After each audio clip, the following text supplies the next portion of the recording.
Good morning, students.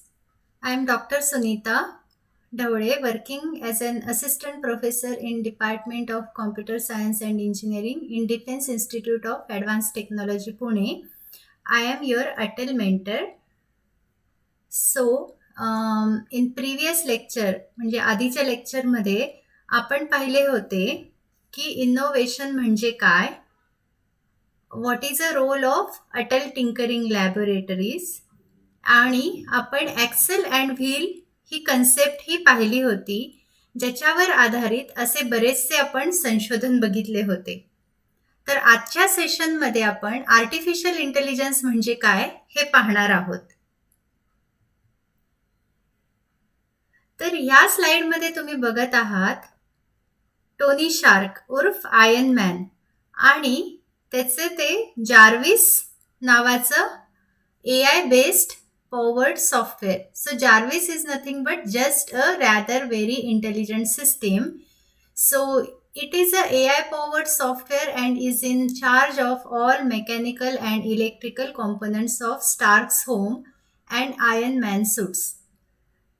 त्याला आपण काय काय करताना पाहिले आहे जार्विसला आयर्न मॅन मध्ये, तर तो आयर्न मॅनला हेल्प करतो त्याच्या आयर्न मॅनच्या सूटला ऑपरेट करण्यासाठी. तो आयर्न मॅनला हेल्प करतो, त्याला इन्फॉर्म करतो जेव्हा कुणी एनिमीज येतात, सिक्युरिटी प्रोटोकॉल जेव्हा ब्रीच होते त्यावेळेस तो लगेचच आयर्न मॅनला कळवतो. तो आयर्न मॅनला ॲडवाईसही करताना आपण त्याला बघितलेलं आहे. त्याच्या आर्मर स्टेटसबद्दल, एनिमीचे कुठले वीक पॉइंट आहेत याबद्दल तो त्याला गायडन्स देताना आपण त्याला बघितले आहे. तो एनिमीचे सिग्नल्स ट्रॅक करताना आपण बघितले आहे. आणि आपण त्याला स्टार्क टॉवर जेव्हा नष्ट होते एका बॅटलमध्ये त्यावेळेस तो रिबिल्ड करतानाही तो आयर्न मॅनची मदत करताना आपण बघितलंय. So that means Jarvis is a multi-functional software program which is capable of recognising voice और व्हिडिओ इनपुट. म्हणजे तो कमांड घेतो आयर्न मॅन कडून, तो त्याला रिकॉग्नाइज करतो की हा कमांड आयर्न मॅन कडूनच आलेला आहे किंवा त्याच्यात रजिस्टर्ड केलेल्या लोकांकडूनच आलेला आहे. And then he communicates the data back via speech, audio किंवा आपण बघितलं आहे होलोग्राफिक डिस्प्ले. ह्या सर्व माध्यमातून तो स्वतःला व्यक्त करतो म्हणजे आउटपुट देतो. So and he will take the action accordingly. So that's why we are all fan of Iron Man and indirectly Jarvis, जो AI powered software आहे. फाइन.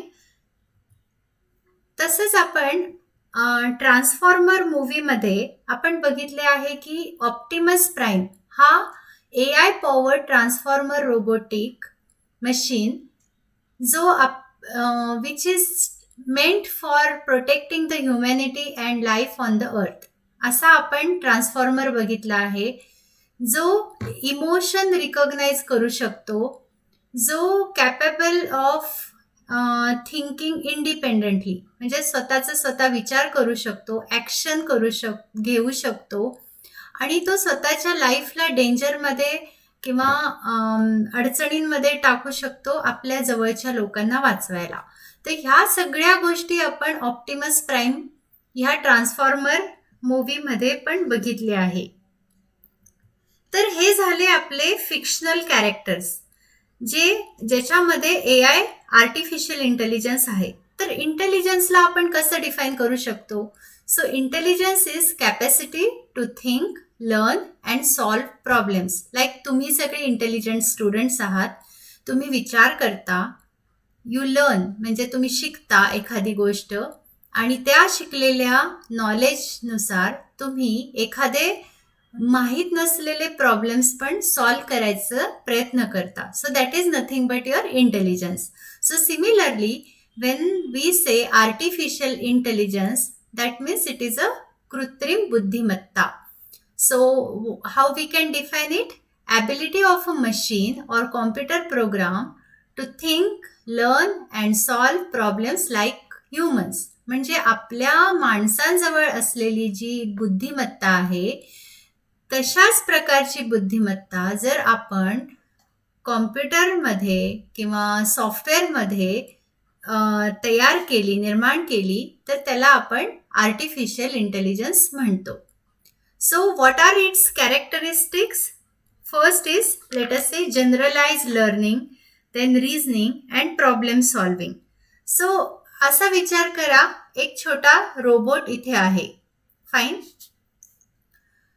तर त्याला जेव्हा तुम्ही लॅबमध्ये डेव्हलप करता, त्याला काही शिकवता आणि नंतर ॲक्च्युअल फील्डमध्ये त्याला घेऊन जाता आणि तेव्हा जो तो परफॉर्म करतो, based on whatever he has learned so far, he has to apply on the real world. So that is nothing but generalized learning. So ह्या कन्सेप्टला आपण जनरलाइज्ड लर्निंग म्हणूया. नेक्स्ट, लेट अस से त्याला तुम्ही चालायला शिकवले आहेत आणि चालताना त्याला लेट अस से 2 रस्ते दिसत आहेत आणि एका रस्त्यावर खूप खड्डे किंवा अडथळे आहेत, सेकंड रस्ता स्मूथ आहे. त्यावेळेस तो जे काही ॲक्शन घेतो to select a particular good road, त्याला आपण रिझनिंग म्हणू शकतो. फाईन. तो स्वतःच्या शिकलेल्या गोष्टींवर भर देतो आणि त्यानुसार तो डिसिशन घेतो. Next, problem solving. Let us say तो थोडा पुढे चालल्यावर त्याला एक पाण्याचा प्रवाह आडवा येत आहे आणि त्याला ते ओलांडून पलीकडे जायचे आहे आणि इनपुट्स तुम्ही काय दिले, लेट अस से एक छोटासा लाकडी फळी तुम्ही त्याला दिलेली आहे, जे वापरून तो हे अडथळा पार करू शकतो. आणि जर त्यांनी हे असं केलं तर we can say he is capable of doing the problem solving thing. तर नेक्स्ट कन्सेप्ट आपण बघूया, ॲलन ट्युरिंग, ज्यांनी ही ट्युरिंग टेस्ट शोधली होती, ज्याच्यामध्ये ट्युरिंग टेस्टची कल्पना अशी मांडली होती की लेट अस से एक इंटरप्रिटर आहे, एक ह्युमन आहे आणि एक कॉम्प्युटर असेल आणि जेव्हा कॉम्प्युटर आणि ह्युमन सेपरेटली एकमेकांशी बोलतील किंवा कॉन्व्हर्सेशन करतात, तेव्हा जर इंटरप्रिटर गेस करू शकत नसेल की तो ज्याच्याशी बोलतोय तो एक ह्युमन आहे का एक कॉम्प्युटर आहे, ह्यामध्ये जर तो गेस करू शकत नसेल तर आपण म्हणू शकतो त्या कॉम्प्युटरमध्ये आर्टिफिशियल इंटेलिजन्स आहे. Okay. So that is about the Turing टेस्टची कल्पना आर्टिफिशियलमध्ये नेहमी मांडली जाते. एआयचे 2 प्रकार आहेत. So it is called weak AI, like Alexa. तुम्ही बघितलं असेल, the Alexa personal assistant. So she recognises our speech. तुम्ही तिला जे काही कमांड देता त्याच्यानुसार let us say play some song, Bollywood song. So she plays that particular song. So she analyzes that command and fetches the information based on that command and then she gives you the answer or solution. पण तिचं हे जे काम आहे अलेक्साचं, हे सीमित आहे. Late us से तुम्ही काही अवघड प्रश्न विचारले जे तिला ट्रेन केलेलेच नाही ज्याच्यावर. सो लेट अस से माझ्या घराजवळ आत्ता ट्रॅफिक किती आहे, isn't it? Such kind of difficult question, she will not able to answer it.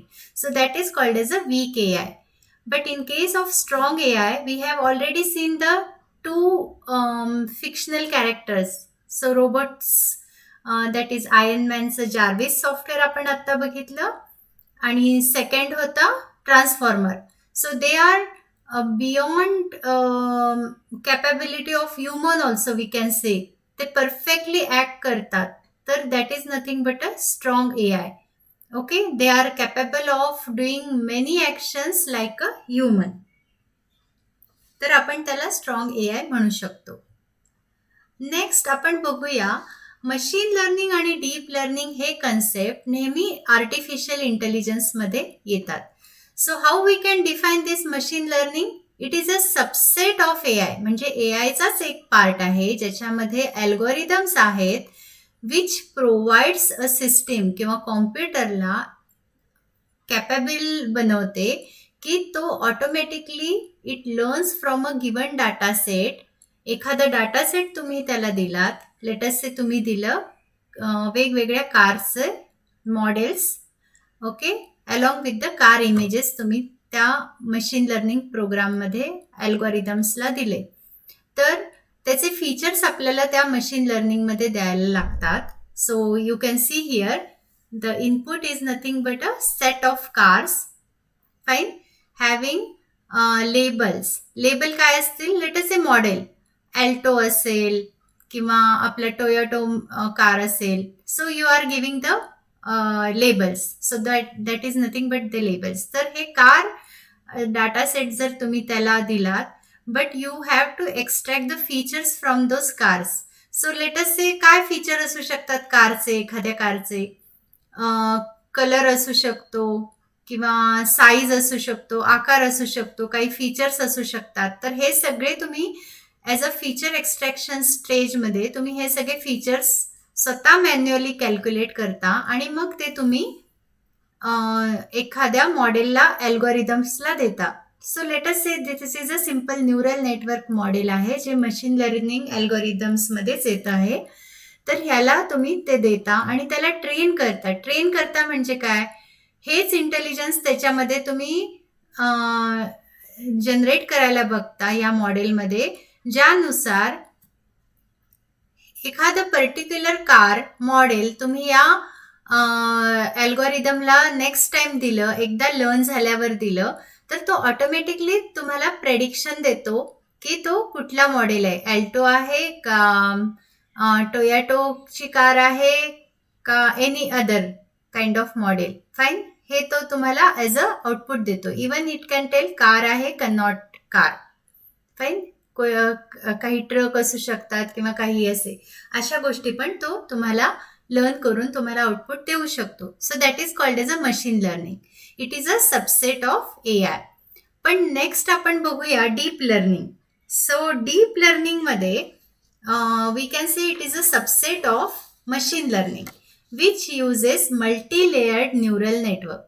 तर हे असे हा जो न्यूरल नेटवर्क आहे ह्याचे असे मल्टिपल लेयर्स असतात. So you are making a complex kind of neural network here which is capable of extracting the features also and doing the classification. म्हणजेच हा दोन्ही काम एकत्र करू शकतो. डीप लर्निंग मॉडेल्स हे दोन्ही काम एकत्र करू शकतात. So you don't have to extract the features individually in this particular case. And then the model is capable of recognizing की तो कार आहे का नाही आहे किंवा कारचं कुठलं मॉडेल आहे, ह्यासाठी तो तुम्ही त्याला ट्रेन करता. So we can say machine learning and deep learning are part of AI itself.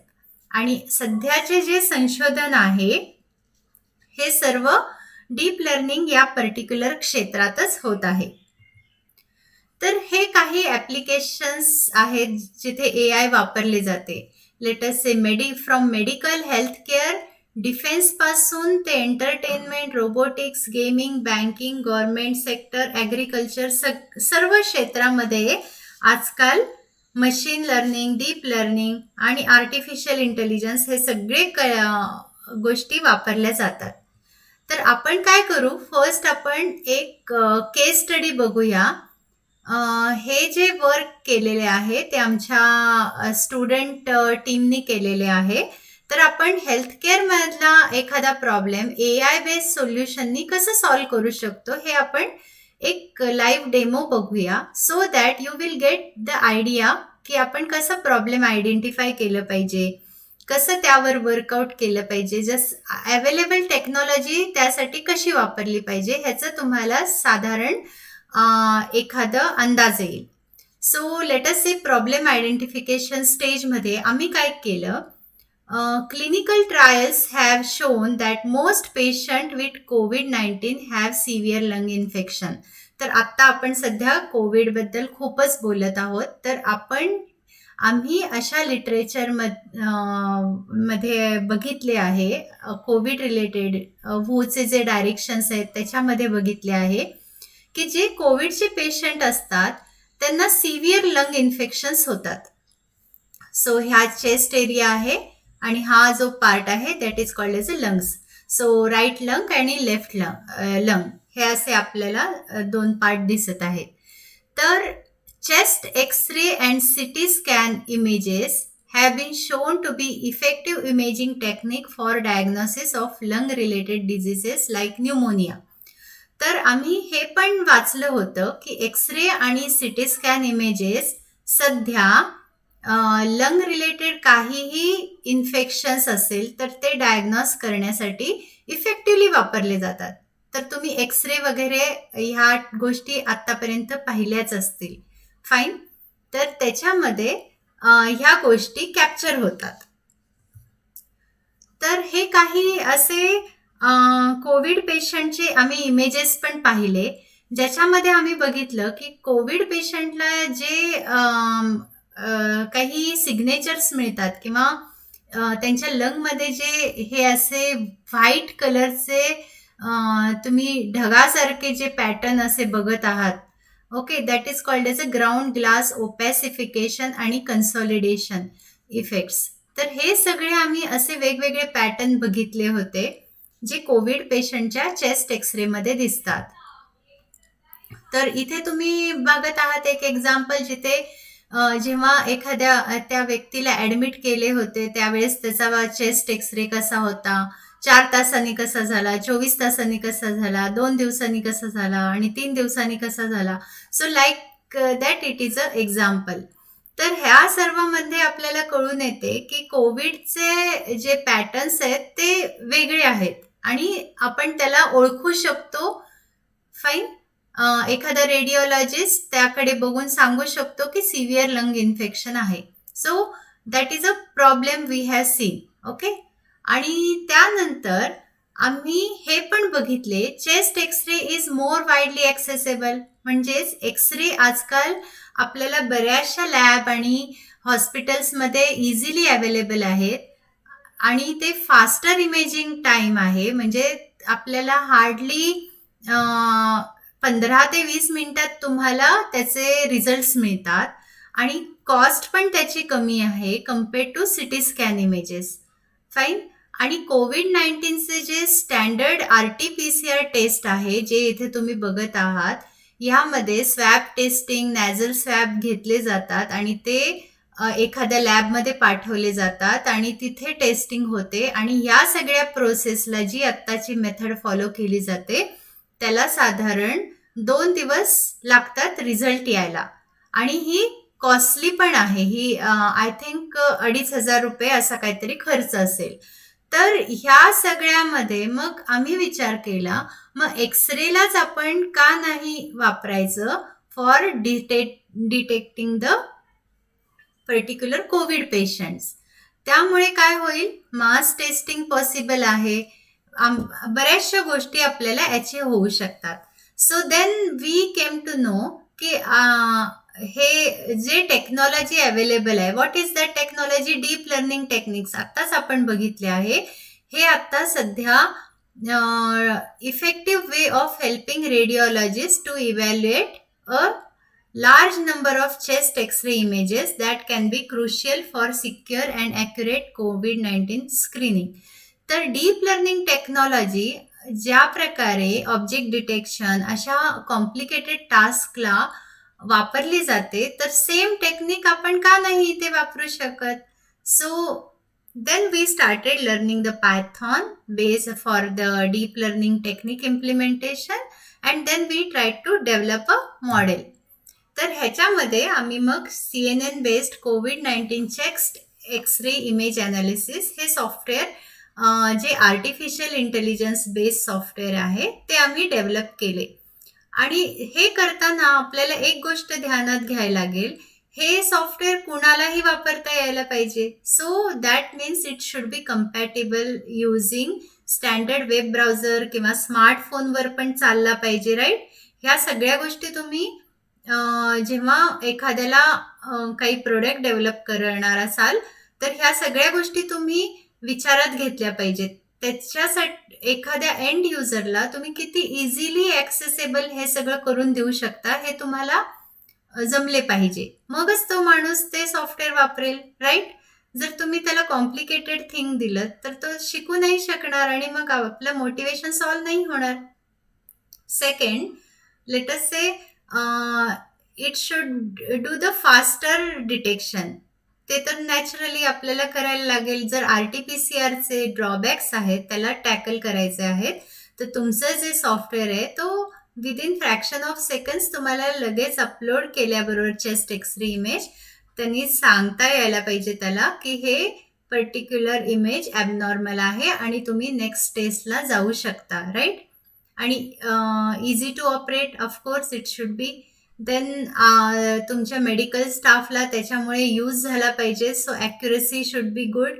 आणि ते जिथे RT-PCR टेस्ट किट लिमिटेड आहेत त्या केसमध्ये पण तुम्ही ही पर्टिक्युलर टेक्नॉलॉजी वापरू शकता. फाईन. आणि त्यानंतर mass level testing is possible because of availability of X-ray devices. आणि आम्ही more than 1000 X-ray images highest ॲक्युरेसीनी ह्या पर्टिक्युलर सॉफ्टवेअरला साठी चेक केले.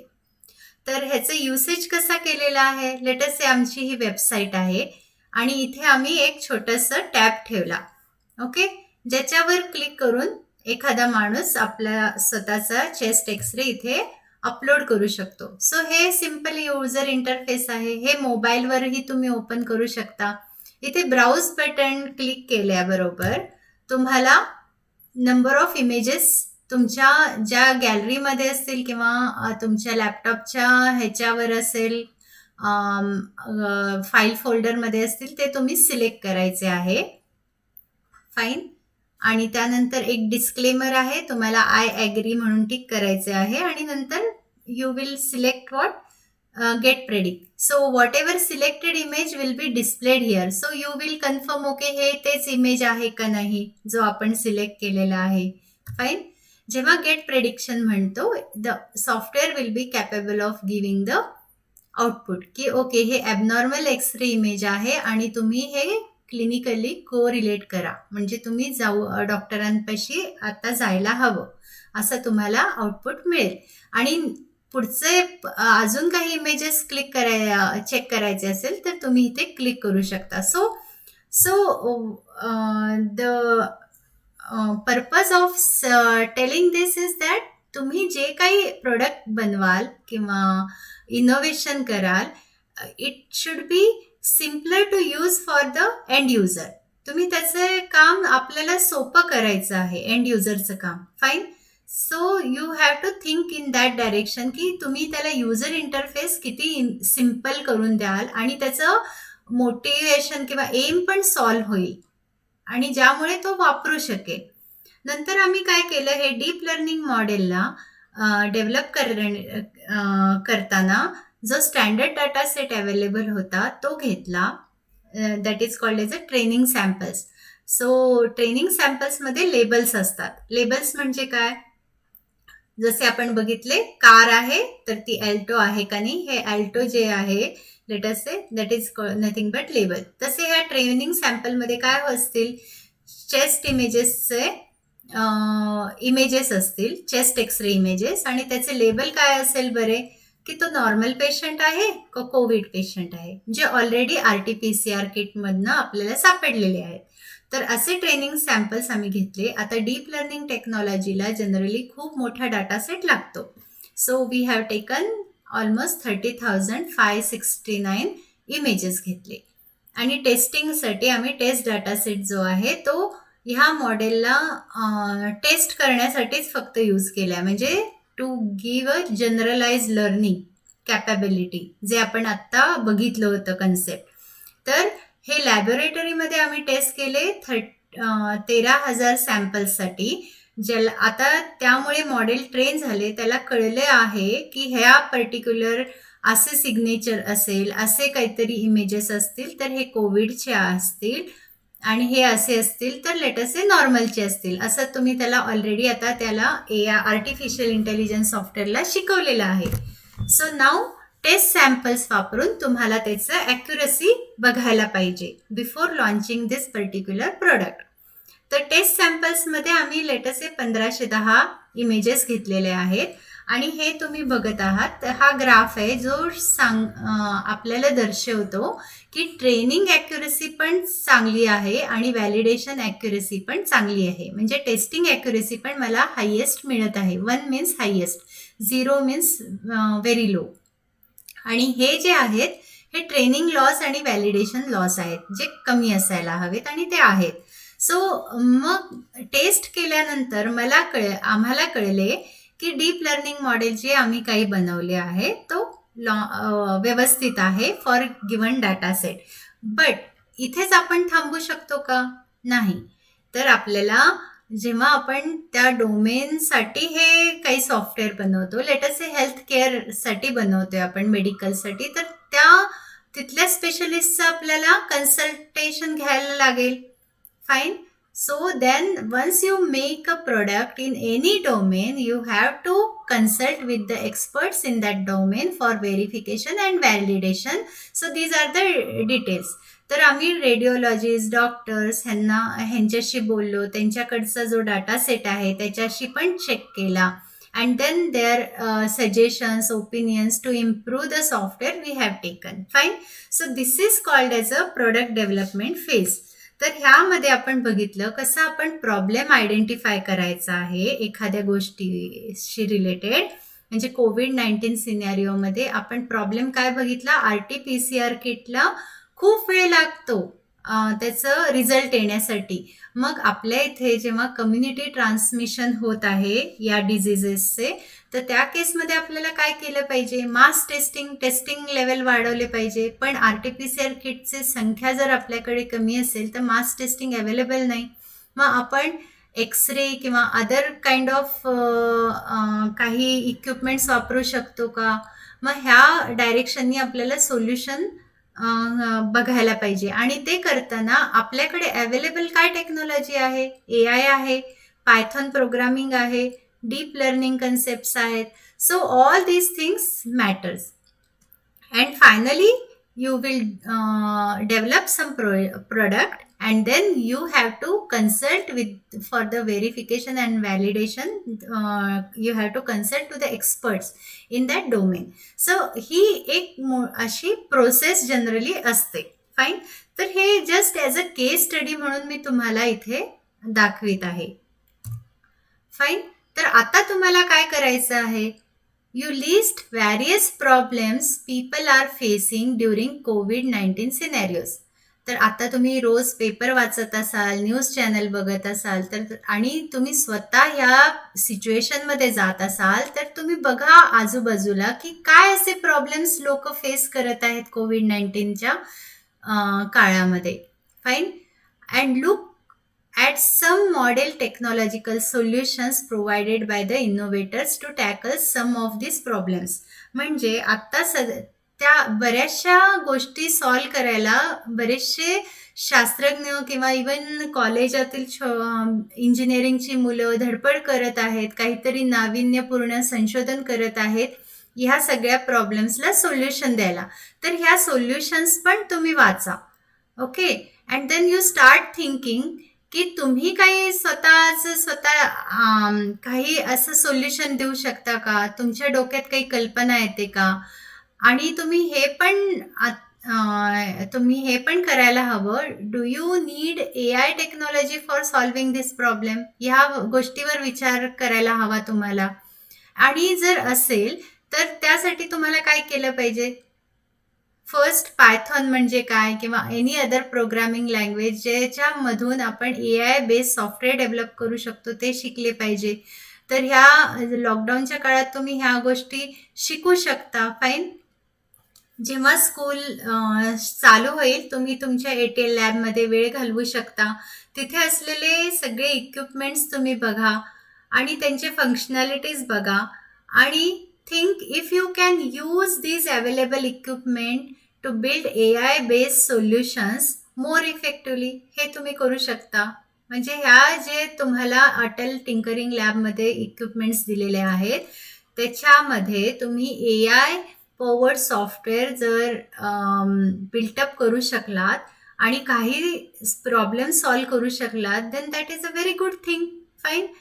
तर so my request to all students is that you start solving some problems and try to identify the problems first. Fine.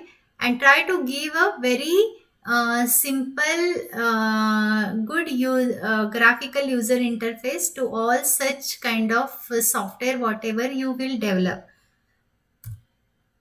तर तुम्हाला काही क्वेश्चन्स असतील तर तुम्ही विचारू शकता.